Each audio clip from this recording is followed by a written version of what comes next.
రాష్ట్ర సెల్ అధ్యక్షుడిగా నియామకమైన తర్వాత మరి రాష్ట్ర వ్యాప్తంగా కూడా చేనేత రంగాన్ని అభివృద్ధిలో నడిపించాలనేటువంటి లక్ష్యంతో కమిటీలను పార్టీతో కోఆర్డినేషన్ చేసుకుంటూ జిల్లాల వారీగా వారందరితో సంప్రదిస్తూ అందరినీ చేసుకుంటూ ఈ యొక్క సెల్ ద్వారా పార్టీలో ఒక పక్క పటిష్టం చేస్తూ చేనేత రంగాన్ని కూడా పటిష్టం చేయాలని లక్ష్యంతోనైతే కార్యక్రమాలు తీసుకొని ముందుకు పోతున్నారు.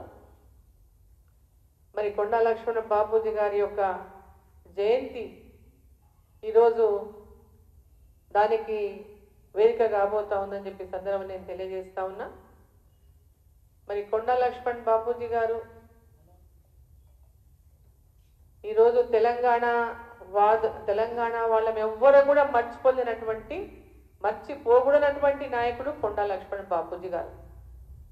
దురదృష్టం ఏంటంటే వారు ఎన్నో ఏళ్లుగా పోరాటం చేసినప్పటికీ కూడా తెలంగాణ ఏర్పాటును వారు చూడలేకపోయింది.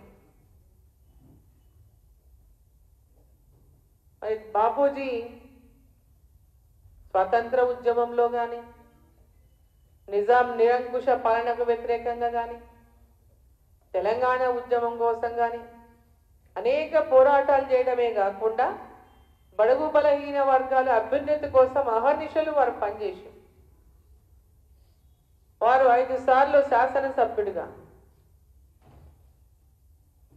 అదేవిధంగా మంత్రిగా, డిప్యూటీ స్పీకర్గా, అదేవిధంగా 2 సార్లు రాజు చెప్పినట్టు ముఖ్యమంత్రి కాబోతూ అవకాశం చేజారిపోయినటువంటి సందర్భం. ముఖ్యమంత్రి అయినటువంటి అవకాశం వచ్చి కూడా అన్ని రకాల అర్హతలు ఉండి అన్ని పోరాటాల్లో పాలుపంచుకొని బలహీన వర్గాల కోసం బడుగు వర్గాల కోసం అనేక పోరాటాల్లో పాల్గొన్నటువంటి మరి బాపూజీ గారికి అవకాశం దక్కలేదు. తెలంగాణ ఆనాడు ఉమ్మడి ఆంధ్రప్రదేశ్ ముఖ్యమంత్రి కావడానికి కూడా వారికి అవకాశం రాలేదు. హైదరాబాద్ స్టేట్లో శాసనసభ్యునిగా పనిచేసిండు, ఉమ్మడి ఆంధ్రప్రదేశ్లో శాసనసభ్యునిగా పనిచేసిండు. తెలంగాణ కోసం అనేక పోరాటాలు చేసిండు, అందరికీ స్ఫూర్తిగా నిలిచింది.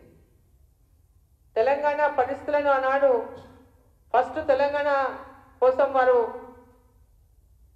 అంటే ఆంధ్రప్రదేశ్లోనే ఉండాలని తర్వాత పరిస్థితులను తెలిసిన తర్వాత లేదు ఖచ్చితంగా తెలంగాణ కావాలని తెలంగాణ ఏర్పాటు కావాల్సిందని చెప్పి మళ్ళీ తెలంగాణ పోరాటంలో కూడా 69లో వారు వారి పదవికి రాజీనామా చేసిండ్రు. వారి శాసనసభ పదవికి రాజీనామా చేసిండు. ఆనాడు ఒక పోరాట స్ఫూర్తిని తెలంగాణ ప్రజలలో నింపినటువంటి గొప్ప నాయకుడు బాపూజీ గారు. వారికి నిజంగా తెలంగాణ రాష్ట్రంలో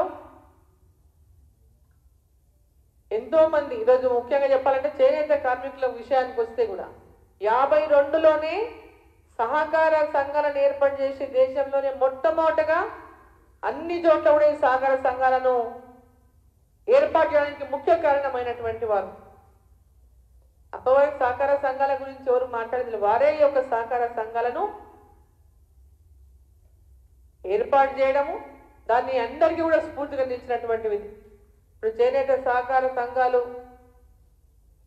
ఎక్కడెక్కడైతే చేనేత పెద్ద ఎత్తున ఇప్పుడు గద్వాల కావచ్చు, నారాయణపేట కావచ్చు, పోచంపల్లి కావచ్చు, మరి చేనేత సహకార సంఘాలను అన్నింటినీ కూడా ఆనాడు హైకో అని ప్రారంభించినట్టున్నారు వాళ్ళ సొసైటీని. హైకో అని తర్వాత ఆప్కో అయింది, తర్వాత ఇంకోటి అయింది, బట్ వారు టిస్కో అయింది. మరి వారు ఆనాడే ఒక ముందు చూపు, వారి ఆలోచన, వారి ముందు చూపు ఈ రంగాలను ఏ విధంగా అభివృద్ధిలోకి తేవాలి అనేటటువంటి ఒక ఆలోచన ఆనాడే మరి వారికి కలిగిందంటే ఈరోజు ఆ స్ఫూర్తితో చేనేత రంగాన్ని అంతా కూడా అభివృద్ధి పరచాల్సినటువంటి అవసరం ఉందని చెప్పి ఈ సందర్భంగా నేను తెలియజేస్తా ఉన్నా.